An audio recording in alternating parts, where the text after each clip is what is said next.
നിയോഗത്താലി. ഏകദേശം 7 മണിയോടടുത്തിരുന്നു എല്ലാവരും വീട്ടിലെത്തിയപ്പോൾ. അമ്മേ, നമുക്കൊന്ന് ഡിന്നർ കഴിക്കാൻ പുറത്തു പോയാലോ? അകത്തേക്ക് കയറി ഇന്ദിരയോട് അതർവ് ചോദിച്ചു. ഇപ്പൊ 7 മണി ആയില്ലേ മോനെ?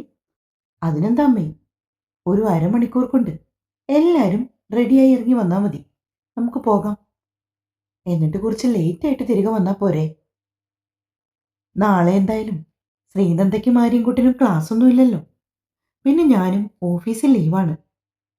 എങ്കിൽ പിന്നെ നമുക്ക് എല്ലാവർക്കും പോകാം, അല്ലേ മാധവേട്ട? പിന്നെന്താ, പൊയ്ക്കളയും. മാധവൻ കൂടി പറഞ്ഞതോടെ അഥർവും ആര്യനും ശ്രീനന്ദയും മുകളിലേക്കും ഇന്ദിരയും മാധവനും അവരുടെ റൂമിലേക്കും കയറി. ഉടുത്തിരുന്ന സെറ്റും മുണ്ടും എല്ലാം അഴിച്ചു മാറ്റി ശ്രീനന്ദ ഒരു ബ്ലാക്ക് കളറിലെ ടോപ്പും അതിനു മാച്ചായ ബ്ലാക്ക് സ്കേർട്ടും എടുത്തിട്ടു. അവൾ താഴേക്ക് ചെല്ലുമ്പോൾ എല്ലാവരും റെഡിയായി നിൽപ്പുണ്ട്. പിന്നെ ഒട്ടും ചിന്തിക്കാതെ അവരെല്ലാവരും നേരെ പുറത്തേക്ക് പോയി. അഥർവ്, എവിടേക്കാ നമ്മൾ പോകുന്നത്? അച്ഛാ, ഹോട്ടൽ ബ്ലൂ ഡയമണ്ടിലേക്ക്. അവിടുത്തെ തന്നെ പ്രസിദ്ധമായ ഒരു 5 സ്റ്റാർ ഹോട്ടലാണ് ബ്ലൂ ഡയമണ്ട്. ശ്രീനന്ദ അഥർവിനൊപ്പം കാറിൽ പോകുമ്പോൾ ബ്ലൂ ഡയമണ്ടിന്റെ ആ വലിയ ബിൽഡിംഗ് കണ്ടിട്ടുണ്ടെങ്കിലും അതിനകത്തേക്ക് കയറിയിട്ടില്ല. ആദ്യമായി അവിടേക്ക് പോകുന്നതിന്റെ സന്തോഷം അവളുടെ മുഖത്ത് പ്രകടമായിരുന്നു. ഹോട്ടലിന്റെ ഫ്രണ്ടിൽ അവർ ഇറങ്ങിയ ശേഷം അഥർവ് കാറിന്റെ കീ സെക്യൂരിറ്റിയുടെ കയ്യിലേക്ക് കൊടുത്തു. എല്ലാവരും ഒരുമിച്ച് അകത്തേക്ക് കയറുന്ന സമയമാണ് അഥർവിനൊരു കോൾ വന്നത്. വെപ്രാളത്തോടെ ഫോണെടുത്ത് ചെവിയോരം ചേർത്ത് പിടിച്ചവന്റെ മുഖത്തെ ഭാവങ്ങൾ മാറി മറിഞ്ഞു. ശ്രീനന്ദയും മാധവനും ഇന്ദിരയും എല്ലാവരും നടപ്പ് നിർത്തി അഥർവിന്റെ മുഖത്തേക്ക് തന്നെ സൂക്ഷിച്ചു നോക്കി. എന്താ മോനെ, എന്തു പറ്റി? ഇന്ദിര വല്ലാത്തൊരാദിയോടെ അഥർവിന്റെ അരികിലേക്ക് വന്ന് ചോദിച്ചു. അപ്പോഴേക്കും അഥർവ് ആ കോൾ കട്ട് ചെയ്തിരുന്നു. അവന്റെ മുഖത്തെ സന്തോഷം. അമ്മേ, ഞാൻ പോയിരുന്നില്ലേ ഹൈദരാബാദിൽ ഒരു ഡീലിന്? അത് നമ്മുടെ കമ്പനിക്കാ. അവരാ വിളിച്ചത്. 2 ദിവസത്തിനുള്ളിൽ എഗ്രിമെന്റ് സൈൻ ചെയ്യാന്ന് അവർ പറയുന്നത്. അഥർവ് സന്തോഷത്തോടെ അത് പറഞ്ഞതും അവന്റെ മുഖത്തെ ചിരി അവരെല്ലാവരിലേക്കും വ്യാപിച്ചു. എല്ലാവർക്കും ഒരുപോലെ സന്തോഷം തോന്നിയിരുന്നു. ശ്രീനന്ദയുടെ മുഖം നന്നായി തെളിഞ്ഞു. അവൾ അഥർവിനെ നോക്കി. പിന്നെ മെല്ലെ അവന്റെ അടുത്തേക്ക് വന്നു. കൺഗ്രാറ്റ്സ് ഏട്ടാ. നന്നായി വരുമോനെ, ഇന്ദിര പറഞ്ഞു. വെൽഡൻ അഥർവ്. മാധവൻ അവന്റെ തോളിൽ തട്ടി. ഓരോരുത്തരും അവരുടേതായ രീതിയിൽ അവനെ അഭിനന്ദിച്ചു. പിന്നെ എല്ലാവരും വന്നതുപോലെ തന്നെ നേരെ അകത്തേക്ക് കയറി. ശ്രീനന്ദയ്ക്ക് വേണ്ടി അഥർവ് ഒരു സർപ്രൈസ് പാർട്ടി അവിടെ അറേഞ്ച് ചെയ്തിട്ടുണ്ട്. ചെറിയ ചില ഡെക്കറേഷൻസും ഒരു കേക്കുമൊക്കെയായി ഹോട്ടലിന്റെ റൂഫ് ടോപ്പിലായിരുന്നു എല്ലാം സെറ്റ് ചെയ്തത്. ശ്രീനന്ദയുടെ കണ്ണ് പൊത്തിപ്പിടിച്ചാണ് അഥർവ് അവളെ ആ സ്പേസിലേക്ക് കൂട്ടിക്കൊണ്ടുപോയത്. അധികം ആരുമില്ല, അവർ 5 പേരും മാത്രം. അവിടെ എത്തിയതും അവൻ ശ്രീനന്ദയുടെ കണ്ണിൽ നിന്നും കൈമാറ്റി. അവളുടെ കണ്ണ് മിഴിഞ്ഞുപോയി. ബലൂണും ലൈറ്റും വെച്ചുകൊണ്ട് ഒരു ഹട്ട് പോലെ സെറ്റ് ചെയ്ത് അതിന്റെ മുൻപിൽ കേക്കും കപ്പ് കേക്കും ഒക്കെ അലങ്കരിച്ചിരിക്കുന്നു. ആദ്യമായിട്ടാണ് അവളുടെ ബർത്ത്ഡേ ഇങ്ങനെയൊക്കെ സെലിബ്രേറ്റ് ചെയ്യുന്നത്. എല്ലാം കണ്ട് പകച്ചു നിൽക്കുവാണ് ശ്രീനന്ദ. അഥർവ് അവളെ കൈക്ക് പിടിച്ചുകൊണ്ട് കേക്കിന്റെ അരികിലേക്ക് കൊണ്ടുവന്ന് നിർത്തി.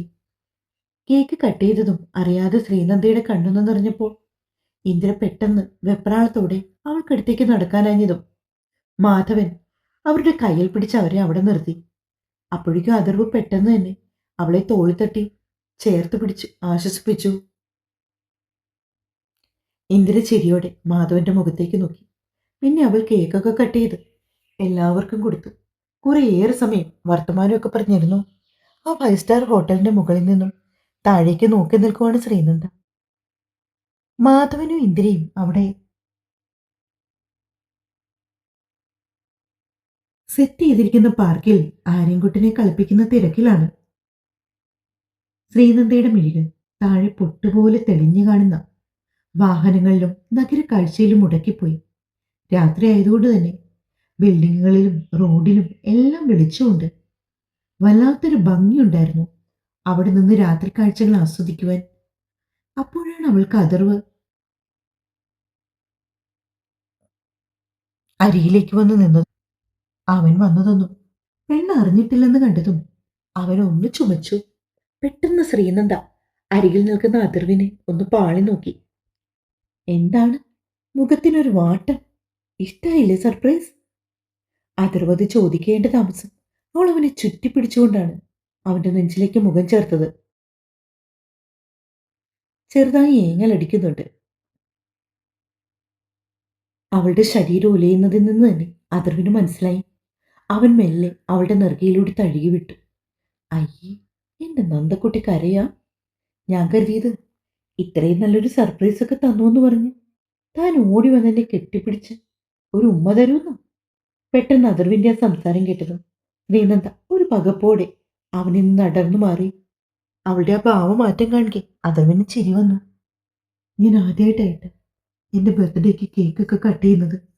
ശ്രീനന്ദി അത് പറഞ്ഞതും അഥർവും വല്ലാതായി. ആ വാക്കുകളിൽ നിന്ന് തന്നെ അവന് മനസ്സിലാക്കാമായിരുന്നു ഇത്രയും നാൾ ഇതൊക്കെ ആഗ്രഹിച്ച് നടക്കാതെ പോയ ഒരു കുട്ടിയുടെ മനോവേദന. അവനൊന്നും മിണ്ടിയില്ല. പകരം അവളെ നെഞ്ചോട് ചേർത്ത് പിടിച്ചു. അപ്പോഴേക്കും ആര്യൻകുട്ടൻ അച്ഛാന്ന് വിളിച്ച് ഓടി അവനരികിലേക്ക് വന്നു. ആര്യൻകുട്ടനെ ഒരു കയ്യിലെടുത്ത് മറുകൈ കൊണ്ട് ശ്രീനന്ദയും ചേർത്ത് പിടിച്ച് അഥർവ് അങ്ങനെ തന്നെ നിന്നു. അപ്പോഴേക്കും മാധവനും ഇന്ദ്രയും അവർക്കരികിലായി വന്നു. പിന്നെ എല്ലാവരും ചേർന്ന് ഫാമിലി സെൽഫിയൊക്കെ എടുത്ത ശേഷമാണ് താഴെ ഫുഡ് കഴിക്കാനായി പോയത്. നുള്ളിപ്പെറുക്കി ആഹാരം കഴിക്കുന്ന ശ്രീനന്ദയുടെ പാത്രത്തിലേക്ക് ഭക്ഷണം വിളമ്പി കൊടുക്കുവാണ് അഥർവ്. കഴിക്കാൻ മടി കാണിക്കുമ്പോൾ അവളെ നോക്കി കണ്ണുരുട്ടാനും അവൻ മറന്നില്ല. ഇരുവരുടെയും ഈ പ്രവൃത്തികളൊക്കെ കാണിക്കെ ഇന്ദിരയ്ക്ക് ചിരി വരുന്നുണ്ടായിരുന്നു. ഒപ്പം ശ്രീനന്ദയോട് ഒരു വാത്സല്യവും തോന്നിപ്പോയി അവർക്ക്. പിന്നെ എല്ലാവരും ഒരുമിച്ച് ആഹാരമൊക്കെ കഴിച്ച ശേഷം ഒരു മൂവിക്കും കൂടി പോയിട്ടാണ് അവർ തിരികെ വീട്ടിലേക്ക് മടങ്ങിയെത്തിയത്. ഏകദേശം 12 മണിയോളം ആയിരുന്നു തിരികെ വീട്ടിലെത്തിയപ്പോൾ. ഉറങ്ങിപ്പോയ ആര്യൻകുട്ടനെ കൈകളിൽ എടുത്തുകൊണ്ടാണ് അഥർവ മുകളിലേക്ക് പോയത്. രാത്രി ഏറെ താമസിച്ചു വന്നതുകൊണ്ട് തന്നെ എല്ലാവരും പിറ്റേന്ന് പതിവിലും താമസിച്ചാണ് ഉണർന്നതും. 8 മണിയായിട്ടും കണ്ണു തുറക്കാതെ ബെഡിൽ ചുരുണ്ട് കൂടി തിരിഞ്ഞും മറിഞ്ഞും കിടക്കുവാണ് നന്ദ. ആര്യൻകുട്ടൻ പക്ഷേ അതിനു മുന്നേ എഴുന്നേറ്റ് താഴേക്ക് പോയി. ദേ നന്ദേ, മര്യാദയ്ക്ക് എഴുന്നേറ്റോ, ഇല്ലെങ്കിൽ വെള്ളം കോരി ഒഴിക്കും ഞാൻ. പറഞ്ഞില്ലെന്ന് വേണ്ട. പ്ലീസ് ഏട്ടാ, ഒരു 5 മിനിറ്റ് കൂടി, അടഞ്ഞ സ്വരത്തിൽ ശ്രീനന്ദ പറഞ്ഞു. അഥർവ് ഒരു ചിരിയോടെ അവൾക്ക് അരികിലേക്ക് വന്നിരുന്നു. പിന്നെ മെല്ലെ ആ മുടികളിലൂടെ ഒന്ന് വിരലൊടിച്ചു. അമ്മ ചോദിച്ചു നന്ദ ഉണർന്നില്ലേന്ന്. പെട്ടെന്ന് ആ സംസാരം കേട്ടതും ശ്രീനന്ദ ചാടിപ്പടിഞ്ഞെഴുന്നേറ്റു. ആണോ, അമ്മ ചോദിച്ചോ? അയ്യോ. ധൃതിയിൽ അവൾ മുറിക്ക് പുറത്തേക്ക് ഓടാനിറങ്ങിയതും അഥർവ് അവളെ പിടിച്ചവിടെ നിർത്തി. അപ്പൊ വേണമെന്ന് വെച്ചാ തനിക്ക് എഴുന്നേൽക്കാനൊക്കെ അറിയാലേ? അവന്റെ മുഖത്തെ കള്ളച്ചിരി കണ്ടതും അവൾക്ക് മനസ്സിലായി എന്തിനാ അങ്ങനെ ഒരു ചോദ്യമേ ചോദിച്ചിട്ടില്ലെന്ന്. ഏട്ടൻ നിന്നെ ശരിയാക്കും. അവൾ അവന്റെ നെഞ്ചിൽ കൈകുത്തി നിന്നുകൊണ്ട് ഒരു കൈകൊണ്ട് അവന്റെ മീശ പിടിച്ചു വലിച്ചു. ആ, എനിക്ക് വേദനിക്കുന്നു നന്ദേ. അഥർവ് മുഖത്തൽപ്പം ദേഷ്യം വരുത്തി പറഞ്ഞതും ശ്രീനന്ദ മെല്ലെ അവന്റെ കവിളിലേക്കൊന്ന് കടിച്ചു. അവളെ ചുറ്റിപ്പിടിഞ്ഞ് അവന്റെ കൈകളയഞ്ഞു. അതോടെ അവൾ ഒരു ചിരിയോടെ ഓടി മുറിക്ക് പുറത്തേക്കിറങ്ങി. ആ സത്ത്, അവൻ ചുണ്ടിൽ ഊറിക്കൂടിയ പുഞ്ചിരിയോടുകൂടി കവൾ തടവിക്കൊണ്ട് പറഞ്ഞു. പിന്നെ എന്റെ കൈ കിട്ടും, അപ്പൊ കാണിച്ചു തരാൻ ഞാൻ. ചെറുചിരിയോടെ അവൻ പുറപുറത്തു. മുകളിൽ നിന്നോടിയ ഓട്ടം താഴെ അടുക്കളയിൽ നിൽക്കുന്ന ഇന്ദിരയ്ക്ക് അടുത്തു വന്നാണ് ശ്രീനന്ദ നിന്നത്. എന്റെ കുട്ടി, നിനക്കൊന്ന് പതിയെ നടന്നാ പോരെ? ഇങ്ങനെ ഓടി എവിടെയെങ്കിലും തട്ടിമറിഞ്ഞു വീണാൽ എന്തേലും പറ്റില്ലേ? അത് പിന്നെ ഞാൻ പെട്ടെന്ന് ശ്രീനന്ദ വാക്കുകൾക്കായി പരതി. ഇനിയിപ്പോ നിന്ന് വിൽക്കാനൊന്നും നിൽക്കണ്ട. പോയി ആഹാരം ഫ്രഷായി വന്നിട്ട് ആഹാരം കഴിക്കാൻ നോക്ക്. 23 വയസ്സുള്ള കുട്ടിയാ. കണ്ടാ ചെറിയ കുട്ടിയാണെന്നേ പറയും. അതുകൊണ്ട് വേഗം പോയി വന്ന് കയ്യും മുഖവും കഴുകി ആഹാരം കഴിച്ച്. ഇന്നു മുതൽ ഞാൻ ഇത്തിരി സ്ട്രിക്റ്റ് ആകാൻ പോവാ. ഇന്ദിര അത് പറഞ്ഞതും ശ്രീനന്ദ അവരെ ഇടുപ്പിലൂടെ ചുറ്റിപ്പിടിച്ചുകൊണ്ട് ആ നെഞ്ചിലേക്ക് മുഖം പൂഴ്ത്തി. എന്താ ഇത് ഇപ്പൊ പെട്ടെന്ന് എന്നൊരു സ്നേഹം? പെട്ടെന്നൊന്നുമല്ല, എനിക്ക് മുമ്പും സ്നേഹം ഉണ്ടല്ലോ, അവൾ കെറുവോടെ പറഞ്ഞു. പക്ഷെ ഇങ്ങനെയുള്ള സ്നേഹപ്രകടനം ഇപ്പോഴായിട്ടാ ഞാൻ കാണുന്നത്. എന്തേ, അതിർ വലുതും പറഞ്ഞോ? ഇന്ദിര ഇടം കണ്ണിട്ട് അവളെ നോക്കി. ഏയ്, ഏട്ടൻ എന്തു പറയാൻ? ഏട്ടനൊന്നും പറഞ്ഞില്ല. മറുപടിയായി ഇന്ദിര ഒന്ന് ഇരുത്തി മോളി. ശ്രീനന്ദ അപ്പോഴേക്കും പതിയെ വാഷ്റൂമിലേക്ക് നടന്നു. ആര്യൻകുട്ടൻ എവിടമ്മേ? അവൻ്റെ അച്ഛൻ്റെ കൂടെ പറമ്പിൽ പോകണമെന്ന് പറഞ്ഞു ഒരേ വാശി. അങ്ങനെയെന്ന് അച്ഛൻ അവനെയും കൂട്ടിയാ പോയത്. അതുകൊള്ളാം, എന്നിട്ട് എന്നെ വിളിച്ചില്ലല്ലോ. അതിന് കുട്ടി ഇപ്പോഴല്ലേ ഉറക്കം ഉണർന്ന് ഇങ്ങോട്ട് വന്നേ. അമ്മേ, ഞാനും കൂടി ഒന്ന് പോയിട്ട് വരട്ടെ പ്ലീസ്. ഒരുവിധം ഇന്ദിരയെ പറഞ്ഞ് സമ്മതിപ്പിച്ചുകൊണ്ട് ശ്രീനന്ദയും അടുക്കളവാതിൽ വഴി തൊടിയിലേക്ക് ഇറങ്ങി. പിന്നാമ്പുറത്ത് വളരെ വിശാലമായ പറമ്പാണ്. അത്യാവശ്യം പച്ചക്കറി കൃഷിയൊക്കെ ഉണ്ട് അവിടെ. ശ്രീനന്ദ അങ്ങനെ അധികം അങ്ങോട്ട് പോയിട്ടില്ല. അവൾ കൂടുതലും മുൻവശത്തെ ഗാർഡനിലേക്കാണ് പോകാറ്. പതിവിന് വിപരീതമായി ആര്യൻകുട്ടൻ പോയെന്നറിഞ്ഞപ്പോൾ ശ്രീനന്ദയ്ക്കും അവിടെയൊക്കെ കാണാനൊരു കൊതി. വെണ്ടയും ചീരയും പയറും വഴുതനയും എന്ന് വേണ്ട സകലമാന പച്ചക്കറികളും ഉണ്ട് അവിടെ. കണ്ണിന് കുളിർമയേക്കുന്ന കാഴ്ചയായിരുന്നത്. പച്ചക്കറികളിലൊക്കെ ഇങ്ങനെ വിളഞ്ഞ് കായ്ച്ചു കൊലച്ച് കിടക്കുന്നത് കാണാൻ ഒരു പ്രത്യേക ഭംഗിയുണ്ടായിരുന്നു.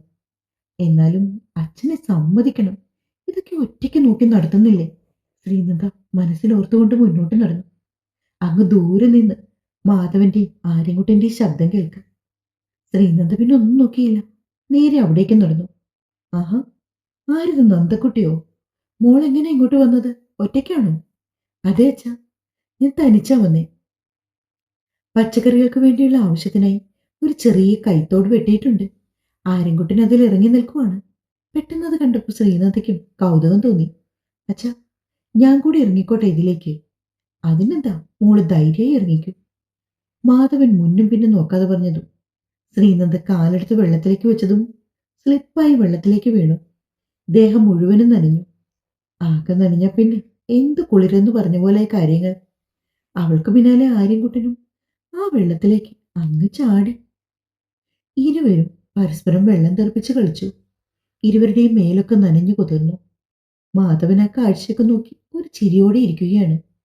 അപ്പോഴാണ് അവർ രണ്ടാളെ അന്വേഷിച്ച് അഥർവ് അങ്ങോട്ട് വന്നത്. പെട്ടെന്ന് അഥർവിനെ കണ്ടതും ശ്രീനന്ദ വെള്ളത്തിൽ നിന്ന് ചാടിക്കയറി മാധവന്റെ പിന്നിൽ നിന്നു. അഥർവിന്റെ രൂക്ഷമായ നോട്ടം ശ്രീനന്ദയുടെ ആര്യന്റെയും മുഖത്തേക്ക് മാറി മാറി പതിഞ്ഞു. അവര് കുട്ടികളല്ലേടാ. വെള്ളം കണ്ടപ്പോ അവർക്ക് ഇറങ്ങാനൊരു കൗതുകം. ഞാനാ പറഞ്ഞത് ഇറങ്ങിക്കോളാൻ. ഇനി നീ അതിന്റെ പേരിൽ അവരോട് ദേഷ്യപ്പെടാനൊന്നും നിൽക്കണ്ട. മാധവൻ പറഞ്ഞതും അഥർവ് അയാൾക്ക് പിന്നിൽ ചിരി അടക്കി പിടിച്ച് അവനെ നോക്കി കോക്കറി കാണിച്ചു നിൽക്കുന്ന നന്ദയെ രൂക്ഷമായിട്ട് നോക്കി. വന്നേ, മതി വെള്ളത്തിൽ കളിച്ചു നോക്കി.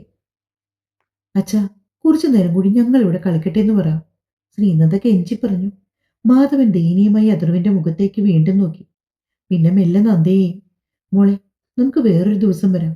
ഇപ്പൊ തൽക്കാലം നിങ്ങളങ്ങ് ചെല്ല്. അഥർവ്വത നിങ്ങളെ വിളിക്കാനാ വന്നത്. മനസ്സില്ലാ മനസ്സോടെ നന്ദയും ആര്യൻകുട്ടനും അഥർവിനൊപ്പം വീട്ടിലേക്ക് പോയപ്പോൾ തോമ്പയൊക്കെ കഴുകി അവർക്ക് പിന്നാലെ മാധവനും ചെന്നു. പച്ചക്കറികൾക്കൊക്കെ വളമിടാനായിട്ട് 3-4 പേര് അപ്പോഴാണ് അവിടേക്ക് വന്നത്. അതാരായിട്ടാ? ശ്രീനന്ദ അവരെ നോക്കി സംശയത്തോടെ അഥർവിനോട് ചോദിച്ചു. കൃഷിയിലൊക്കെ അച്ഛനെ സഹായിക്കാൻ കുറച്ചുപേര് വരും. മിക്കവാറും അവരായിരിക്കും അത്. അഥർവ് അതത്ര കാര്യാക്കാതെ മുൻപേ നടന്നു. ശ്രീനന്ദയും ആര്യൻകുട്ടനും അകത്തേക്ക് കയറാൻ തുടങ്ങി അവളെ തടഞ്ഞു നിർത്തി അഥർവ്. എങ്ങോട്ടായി പാഞ്ഞു പോകുന്നത്? അത് ഡ്രസ്സ് മാറാൻ. ശ്രീനന്ദ വിക്കലോടെ പറഞ്ഞു. സൂക്ഷിച്ചു പോ, ഒന്നാതെ മുഴുവൻ നനഞ്ഞു കുളിച്ചിരിക്കുക. അവൻ പറഞ്ഞതും അത് ശരിവെക്കുന്നത് പോലെ ഒന്ന് മൂളിക്കൊണ്ട് അവൾ മെല്ലെ അകത്തേക്ക് നടന്നു. പിന്നെ കബോർഡിൽ നിന്നൊരു ഡ്രസ്സും എടുത്തുകൊണ്ട് ബാത്റൂമിലേക്ക് കയറി വേഗം കുളിച്ചിറങ്ങി പുറത്തേക്ക് വന്നു. പിന്നെ താഴെ പോയിട്ട് എല്ലാവരും ഒരുമിച്ച് ഭക്ഷണമൊക്കെ കഴിച്ചു. ശ്രീനന്ദ ലിവിംഗ് റൂമിലിരുന്ന് TV കണ്ടുകൊണ്ടിരിക്കുമ്പോഴാണ് അഥർവ് അവൾക്കരികിലേക്ക് പോകുന്നത്. എടോ, നമുക്കൊന്ന് പുറത്തു പോയിട്ട് വരാം. അമ്മയോട് കൂടി ഒന്ന് ചോദിക്കട്ടെ ഏട്ടാ. അവൾ ഇന്ദിരയുടെ അടുത്തേക്ക് ചെന്നു. അമ്മേ, ഞങ്ങളൊന്ന് പുറത്തു പോയിട്ട് വരട്ടെ. അതിനെന്താ മോളെ, നിങ്ങൾ പോയിട്ട് വാ. ഇതൊന്നും അമ്മയോട് ചോദിക്കേണ്ട കാര്യം പോലും ഇല്ല. ഇന്ദിര ചിരിയോടെ അവളോട് പറയുകയാണ്. അമ്മേ, ആര്യൻകുട്ടനെ കൂടി കൊണ്ടുപോട്ടെ. അപ്പോഴാണ് ശ്രീനന്ദ കാണുന്നത് ഇന്ദിരയുടെ ബെഡിൽ കിടന്ന് സുഖമായി ഉറങ്ങുന്ന ആര്യൻകുട്ടനെ. എന്തു പറ്റി അമ്മേ? ആര്യൻ എന്താ ഈ സമയത്തൊരു ഉറക്കം? വെറുതെ കളിച്ചുകൊണ്ടിരുന്ന ഇവിടെ. അതിൻ്റെ ഇടയ്ക്ക് അച്ഛൻ അവനൊരു കഥ പറഞ്ഞു കൊടുത്തു. കഥയും കേട്ട് കിടന്നങ്ങ് ഉറങ്ങിപ്പോയതാ. സാരമില്ല, അവൻ ഉണർന്നെഴുന്നേക്കും ഇനി വൈകും. നിങ്ങൾ രണ്ടുപേരും പോയിട്ട് വാ. ശരി അമ്മേ. ശ്രീനന്ദ വേഗം റെഡിയായി താഴേക്ക് ഇറങ്ങി വന്നു. അവൾ വന്ന് ഏറെ നേരം കഴിഞ്ഞിട്ടായിരുന്നു അഥർവ് വന്നത്. അവൻ ആരോടോ ഫോണിൽ സംസാരിച്ചുകൊണ്ടാണ് വരുന്നത്. അതവ് ഫോണിലായതുകൊണ്ട് തന്നെ ശ്രീനന്ദ അവനോട് കൂടുതലൊന്നും ചോദിച്ചില്ല. നേരെ അവനൊപ്പം പോയി കാറിൽ കയറി. ഫോൺ സംസാരിച്ചു വെച്ച ശേഷമാണ് അതൊരു കാറെടുത്തേക്ക്. നമ്മൾ എവിടേക്കേട്ടാ പോകുന്നത്? ശ്രീനന്ദ ആകാംക്ഷയോടെ ചോദിച്ചു. നമുക്ക് നമുക്ക് എവിടേക്ക് പോകണം? താൻ പറ. ബീച്ചിൽ പോയാലോ? അവൾക്ക് എപ്പോഴും കടൽ കാണുന്നു. എന്നും ഈ കടലിൽ എന്താണോ ഇത്രമാത്രം കാണാനുള്ളത്? അതൊന്നും ഏട്ടന് പറഞ്ഞ് മനസ്സിലാവില്ല. എനിക്ക് ഭയങ്കര ഇഷ്ടമാണ് കടലും അവിടുത്തെ അന്തരീക്ഷവും തിരക്കും ബഹളവും ഒക്കെ. ശ്രീനന്ദ ആലോചനയോട് പറഞ്ഞു. എങ്കിൽ ശരി, നമുക്ക് ബീച്ചിലേക്ക് പോകാം. പക്ഷെ അതിനു മുമ്പ് തനിക്ക് കുറച്ച് ഡ്രസ്സൊക്കെ മേടിക്കണം. ഡ്രസ്സോ? എന്തിന്? ആൾക്കാർ ഡ്രസ്സ് വാങ്ങുന്നത് എന്തിനാ? ഇടാനല്ലേ? ശ്രീനന്ദയുടെ ആ ചോദ്യത്തിന് അതിർവ് തികച്ചും കൂളായി തന്നെ മറുപടി കൊടുത്തു. അതല്ലേട്ടാ, എനിക്കിപ്പോൾ ആവശ്യത്തിനുള്ള ഡ്രസ്സൊക്കെ ഉണ്ടല്ലോ. ധൃതി വെച്ച് വാങ്ങേണ്ട കാര്യമില്ല. ഡ്രസ്സ് വാങ്ങുന്നത് നല്ലതല്ലേ? തനിക്ക് കോളേജിലൊക്കെ പോകുമ്പോൾ മാറി മാറി ഇട്ട് പോകാമല്ലോ. അതിന് കോളേജിൽ എനിക്ക് യൂണിഫോം അല്ലേ? ആ, ഇനി കൂടുതലൊന്നും പറയാൻ നിൽക്കണ്ട. എനിക്കിപ്പോൾ തനിക്ക് കുറച്ച് ഡ്രസ്സ് ഒന്നും വാങ്ങിത്തരാൻ തോന്നുന്നുണ്ട്. അതുകൊണ്ട് മിണ്ടാതെ എൻ്റെ കൂടെ അങ്ങ് വന്നാൽ മതി, കേട്ടല്ലോ? അതർവൽപ്പം ഗൗരവത്തിൽ പറഞ്ഞതും ശ്രീനന്ദയുടെ അതരങ്ങളിൽ ഒരു ചിരി വിടർന്നെങ്കിലും അവളത് സമർത്ഥമായി മറച്ചു വെച്ചുകൊണ്ട് അവനൊപ്പം ഇരുന്നു. ആദ്യം നമുക്ക് മാളിൽ പോയി കുറച്ച് ഡ്രസ്സ് മേടിക്കാം. അതിനുശേഷം ബീച്ചിൽ പോകാം. ഓക്കെ അല്ലേ? അതാവുമ്പോൾ വെയിലൊക്കെ താഴുന്ന സമയമാകും ബീച്ചിലെത്തുമ്പോൾ. അല്ലെങ്കിൽ ഈ നട്ടപ്പൊരു വെയിലെത്താം ബീച്ചിൽ വന്നിരിക്കാൻ എന്നെക്കൊണ്ട് വയ്യ നന്ദേ. അതർവ് കെഞ്ചുന്നത് പോലെ പറഞ്ഞു. ശ്രീനന്ദ അവൻ്റെ കവളിൽ ഒന്ന് നുള്ളി വിട്ടു. ഇതിപ്പോൾ രണ്ടാമത്തെ തവണയാട്ടോ, അതർവ് കുറുമ്പോടെ പറയുന്നുണ്ട്. ശ്രീനന്ദ അപ്പോൾ ഓർത്തത് രാവിലെ അവൻ്റെ കവളി കടിച്ചിട്ട് മുറിയിൽ നിന്നിറങ്ങി ഓടിയ രംഗമാണ്. പൊട്ടിവന്ന ചിരി കടിച്ചു പിടിച്ച് അവൾ അവനെ ശ്രദ്ധിക്കാതെ വെറുതെ പുറം കാഴ്ചകളിലേക്ക് കണ്ണുനട്ടിരുന്നു. കുറേയേറെ സമയത്തിന് ശേഷം അവരുടെ കാറ് മാളിന്റെ പാർക്കിങ്ങിലെത്തി. അതർവിന്റെ കൈയും പിടിച്ചാണ് ശ്രീനന്ദ നടക്കുന്നത്. ദാ ആ കടയിൽ കയറിയാലോ? അവിടെ അത്യാവശ്യം കളക്ഷൻസ് ഉണ്ടെന്ന് തോന്നുന്നു. അവരുടെ ഡിസ്പ്ലേയിലൊക്കെ ഹാങ് ചെയ്തിട്ടിരിക്കുന്ന ക്ലോക്സ് കണ്ടിട്ട് അതർവ് ആ കട തന്നെ ചൂസ് ചെയ്തു.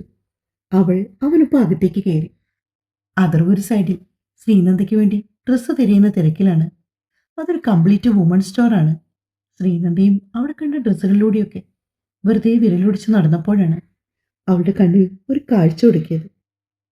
അവിടെ ഒരു പെൺകുട്ടി ആളുകൾ നിവർത്തിയിട്ട ഡ്രസ്സുകളൊക്കെ മടക്കി വെക്കുന്ന തിരക്കിലാണ്. പക്ഷേ അവൾക്ക് നല്ല മുഖസാദൃശ്യം തോന്നിയതും ശ്രീനന്ദ മെല്ലെ അവൾക്ക് അടുത്തേക്ക് ചെന്നു. അവൾക്ക് തൊട്ടടുത്തെത്തിയിട്ട് ശ്രീനന്ദയ്ക്ക് മുഖത്ത് ഒരു ഞെട്ടലാണ്. മറ്റാരുമല്ല, അത് സംഗീതയായിരുന്നു. ശ്രീനന്ദ അവളെ മൊത്തത്തിലൊന്ന് നോക്കി. ഒരു ഇറുകിയ ചുരിദാർ ടോപ്പാണ് ഇട്ടിരിക്കുന്നത്. ചന്ദന നിറത്തിലുള്ള ടോപ്പും കറുത്ത പാൻറ്റും ഷോളും.